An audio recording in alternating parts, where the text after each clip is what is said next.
3조 달러 회사의 CEO가 매일 아침 거울을 보며 하는 말이 있습니다. 넌 형편없어. 엔비디아를 세계 최고의 AI 기업으로 만든 젠슨 황 얘기예요.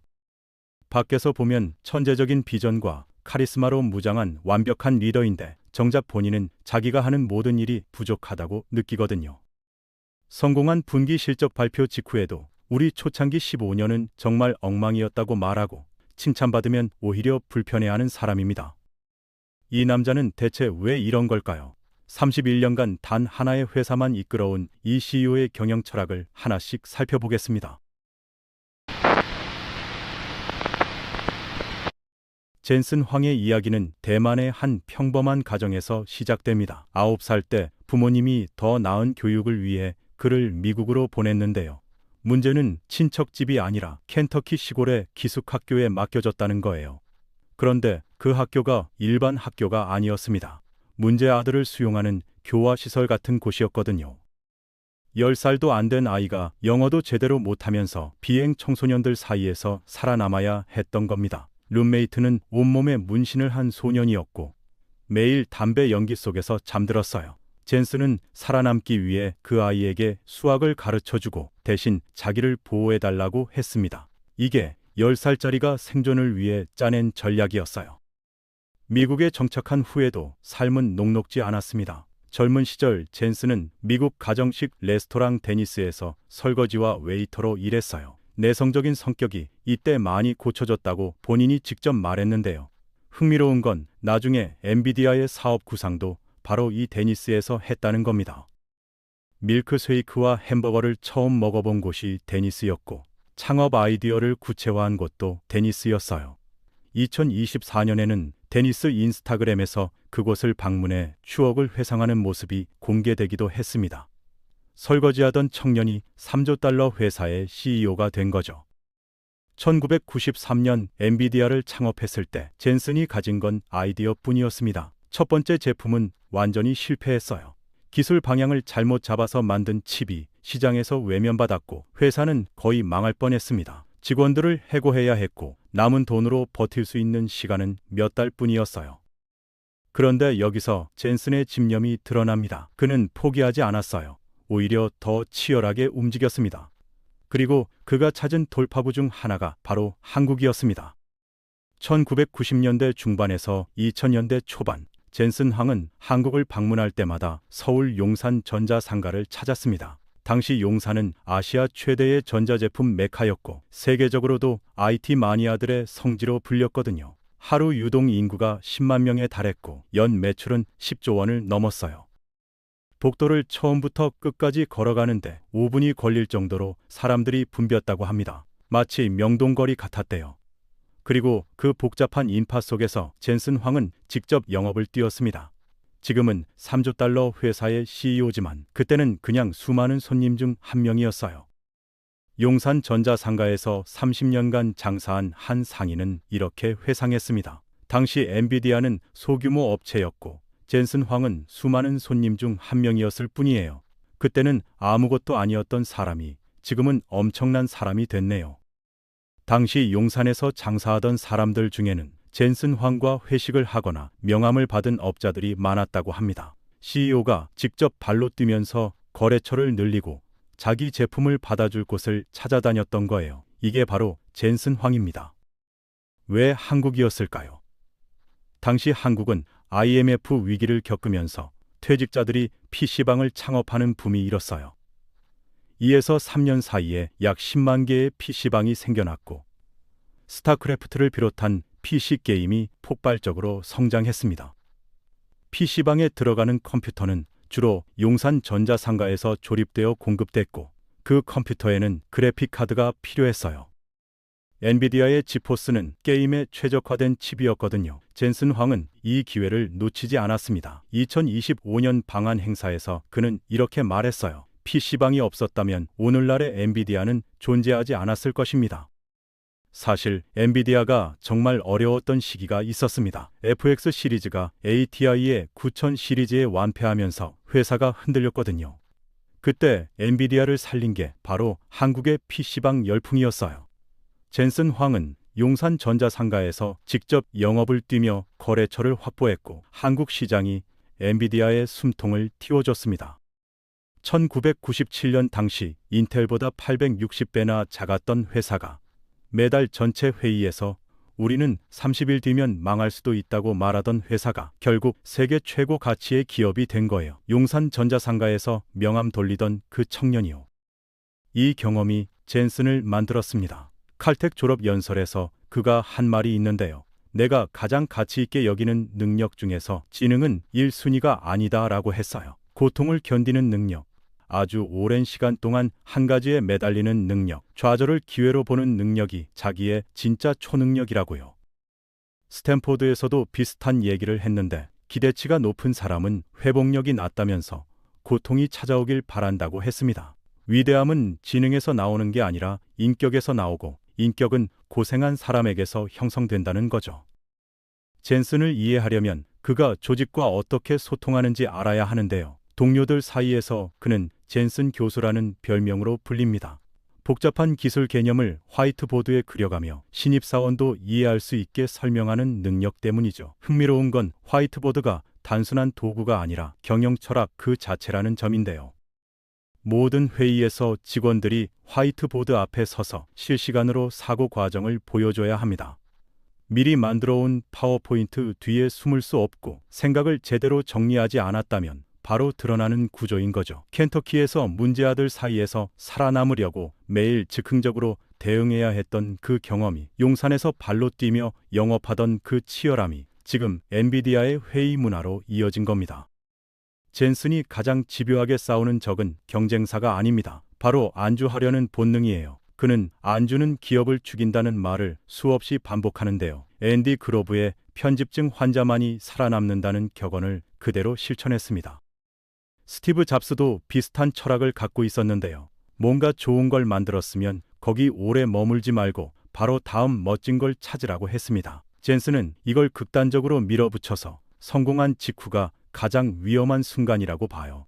용산에서 영업 뛰던 시절의 절박함을 회사가 3조 달러가 된 지금도 유지하려는 거죠. 젠슨의 조직 구조는 일반적인 대기업과 완전히 다릅니다. 그에게 직접 보고하는 사람이 무려 60명이에요. 보통 CEO들은 5명에서 10명 정도의 임원진을 두는데 젠슨은 의도적으로 계층을 최소화했거든요. 1대1 미팅도 안 합니다. 왜냐하면 그의 직속 부하들은 이미 각 분야 최고 수준에 올라 있어서 커리어 코칭이 필요 없다고 보는 거죠. 대신 조직 전체의 정보를 모아서 전략적 방향을 제시하는 데 집중해요. 이게 어디서 나온 발상일까요? 창업 초기 작은 회사에서 모든 사람이 모든 걸 알고 빠르게 움직였던 그 에너지를 유지하고 싶었던 겁니다. 회사가 커져도 스타트업처럼 돌아가게 만들겠다는 거죠. 새로운 이사가 들어와서 업무 부담을 줄이려고 최고 운영 책임자를 고용하라고 권하면 젠슨은 그냥 웃으면서 거절합니다. 이게 모든 사람이 무슨 일이 일어나는지 아는 가장 좋은 방법이라면서요. 젠슨은 회사를 F1 레이싱카에 비유하는데요. 조직이라는 기계를 CEO가 직접 운전할 수 있어야 한다는 겁니다. 다른 사람이 운전하는 차를 뒷좌석에서 지시하는 게 아니라 본인이 핸들을 잡고 모든 걸 느끼면서 달려야 한다는 거예요. 젠슨은 칭찬은 공개적으로, 비판은 개인적으로라는 통념을 따르지 않습니다. 오히려 정반대예요. 비판을 공개적으로 해서 조직 전체가 한 사람의 실수에서 배울 수 있게 하거든요. 한 번은 MV30이라는 칩이 엉망으로 나왔을 때 전체 회의에서 엔지니어들을 직접 불러서 이게 너희가 의도한 물건이냐, 설계가 형편없다고 질책했어요. 거기서 끝이 아니라 베스트바이 임원을 초대해서 고객 불만을 직접 듣게 했고 그 자리에서 젠슨도 맞다, 이건 쓰레기다 라고 인정했습니다. 조니 아이브가 스티브 잡스에 대해 비슷한 이야기를 한 적 있는데요. 조니가 피드백이 너무 거칠다고 하자 스티브가 이렇게 말했대요. 넌 그냥 사람들한테 좋은 사람으로 보이고 싶은 거잖아. 작품이 제일 중요한 거 아니었어? 젠슨은 직원들을 위대하게 만들기 위해 고통을 줘야 한다고 믿습니다. 본인 스스로가 나는 사람들을 위대함으로 고문한다고 표현했거든요. 그리고 이건 자기 자신에게도 마찬가지예요. 한 임원이 이런 이야기를 했는데요. 엄청나게 좋은 분기 실적을 달성한 직후 젠슨이 전체 앞에서 일어나서 나는 매일 아침 거울을 보면서 넌 형편없어 라고 말한다고 했대요. 그 임원은 충격받았어요. 이렇게 명백하게 성공한 사람이 어떻게 아직도 그런 생각을 할 수 있는지 이해가 안 됐거든요. 하지만 이게 바로 젠슨이 안주와 싸우는 방법입니다. 젠슨은 빛의 속도라는 개념으로 업무 속도를 정의합니다. 모든 프로젝트를 작은 단위로 쪼개서 각 작업이 물리적으로 가능한 최대 속도로 완료되도록 목표를 설정해요. 지연 없고 대기 없고 다운타임 없는 이론적 최대치를 기준으로 삼는 거죠. 과거에 우리가 어떻게 했는지나 다른 회사가 어떻게 하는지는 비교 대상이 아닙니다. 오직 물리 법칙만이 한계예요. 창업 초기 돈이 떨어져 가던 시절, 용산에서 영업 뛰던 시절, 젠슨에게는 빠르게 움직이는 것 외에 선택지가 없었어요. 그 절박함이 지금 엔비디아의 DNA가 된 겁니다. 젠슨은 회사 전체에서 필터링되지 않은 정보를 받기 위해 독특한 시스템을 만들었는데요. 모든 직급의 직원들에게 자기가 하는 일 중 가장 중요한 5가지를 이메일로 보내라고 합니다. 시장에서 관찰한 것, 고객 불만, 경쟁사 동향, 프로젝트 지연 가능성 같은 것들이요. 젠슨은 매일 이런 이메일을 약 100개씩 읽으면서 회사 전체에서 무슨 일이 벌어지는지 파악합니다. 그가 좋아하는 표현이 있는데요. 강한 신호는 누구나 잡아내지만 나는 약한 신호일 때 포착하고 싶다는 거예요. 회사가 커지면 CEO 주변에는 아첨꾼들이 모이기 마련이거든요. 젠슨은 이 함정을 피하기 위해 조직 전체에서 날 것 그대로의 정보를 직접 수집하는 겁니다. 젠슨의 커뮤니케이션 스타일은 짧고 직설적입니다. 그의 이메일은 하이쿠처럼 간결하다고 표현되는데요. 나폴레옹도 마찬가지였어요. 긴 명령은 준비하고 읽고 이해하는데 시간이 많이 걸리기 때문에 속도의 적이라고 했거든요. 직원이 말을 빙빙 돌리면 젠슨은 루아라고 말합니다. 이건 경고 신호예요. 질문을 듣고 질문을 이해하고 질문에 답하라는 뜻이죠. 엔비디아에서 일한 사람이라면 누구나 이 단어를 들어봤을 겁니다. 젠슨은 모든 프로젝트에 임무가 상사다라는 철학과 기장 제도를 적용해요. 어떤 조직을 위해 일하는 게 아니라 특정 임무를 실현하기 위해 일한다는 개념이고 모든 프로젝트에는 젠슨에게 직접 보고하는 책임자가 있어야 합니다. 그 팀에서 처리 중이라는 표현은 허용되지 않아요. 모든 것에 사람 이름이 붙어야 하거든요. 일론 머스크도 비슷한 원칙을 갖고 있는데 모든 요구 사항에는 그걸 만든 사람의 이름이 있어야 하고 법무팀에서 요구했다는 식의 답변은 받지 않는다고 해요. 젠슨은 전략을 말이 아니라 행동으로 정의합니다. 전략은 말이 아니다. 전략은 행동이다라는 게 그의 표현이에요. 정기적인 계획 시스템도 없고 5년 계획도 없습니다. 세상이 살아 숨쉬는 존재이기 때문에 그냥 계속 계획한다는 거죠. 헨리 싱글턴도 비슷한 철학을 가졌는데요. 찰리 먼거가 만난 사람 중 가장 똑똑하다고 한 그 사람이에요. 싱글턴은 정해진 계획 대신 매일 출근해서 상황에 따라 배를 조종하는 게 자기 계획이라고 했습니다. 젠슨은 고급 제품만 만들다가 저가 시장에서 경쟁자에게 밀리는 걸 경계했습니다. 혁신가의 딜레마를 읽고 위협이 종종 저가 시장에서 온다는 걸 배웠거든요. 그래서 품질 테스트를 통과하지 못한 부품들, 고급 칩에는 못 쓰지만 낮은 속도에서는 작동하는 부품들을 버리지 않고 저가 제품군으로 재포장하기로 했어요. 이걸 소 전체를 출하하라라고 불렀는데 정육점이 고급 부위만 쓰는 게 아니라 거의 모든 부위를 활용하는 것처럼요. 창업 초기 한 푼도 버릴 수 없었던 절박함에서 나온 지혜죠. 젠슨은 끊임없이 배우는 사람입니다. 한 번은 학술 컨퍼런스에 나타났는데 발표 예정이 아니었어요. 직원이 왜 왔냐고 물으니까 배우러 왔다고 답했습니다. 다른 사람을 보내서 노트하게 하는 대신 직접 와서 인공지능의 최신 발전을 흡수하고 싶었던 거죠. 빌 월시가 말했죠. 챔피언은 챔피언이 되기 전부터 챔피언처럼 행동한다. 젠슨이 3조 달러짜리 회사를 만들고 나서 배우기 시작한 게 아니에요. 켄터키 기숙학교에서부터, 데니스에서 설거지하던 시절부터, 용산에서 영업 뛰던 시절부터 그랬던 겁니다. 젠슨은 기존 시장에서 점유율을 놓고 싸우는 게 아니라 새로운 시장을 창조해야 한다고 믿습니다. 범용 제품은 경쟁이 심해지면 가격이 내려가니까요. 다른 사람이 할 수 없는 일을 해야 하고 최첨단 혁신적인 일을 해야 최고의 인재를 끌어들일 수 있다고 봐요. 칼텍 연설에서 그가 한 말이 있는데요. 우리는 고객이 없는 곳에 뭔가를 만들기로 했다고 했습니다. 모두가 웃었는데 그는 진지했어요. 고객이 없는 곳에는 경쟁자도 없다면서요. 젠슨은 최고의 인재와 함께하기 위해 보상을 아끼지 않습니다. 주식 배분 보고서를 직접 검토하고 관리자들이 특별 기여자를 추천하면 젠슨이 직접 보고 특별 보조금을 줍니다. 연례 보상 검토를 기다리지 않고 언제든 조직 어디서든 뛰어난 일을 하는 사람에게 직접 주식을 줄 수 있어요. 훌륭한 일을 하는 사람이 그 순간 인정받는다고 느끼게 하려는 거죠. 용산에서 같이 회식하고 명함 나누던 그 시절의 끈끈함을 회사가 거대해진 지금도 유지하려는 겁니다. 젠슨은 가장 중요한 일을 먼저 합니다. 출근하기 전에 이미 가장 중요한 일을 끝내서 그날은 이미 성공이고 나머지 시간은 다른 사람을 돕는 데 쓴다고 해요. 레리 앨리슨도 같은 믿음인데 중요한 일이 1000가지라면 1000가지 다 하려고 하지 말고 정말 중요한 소수에만 모든 시간을 쏟으라고 했습니다.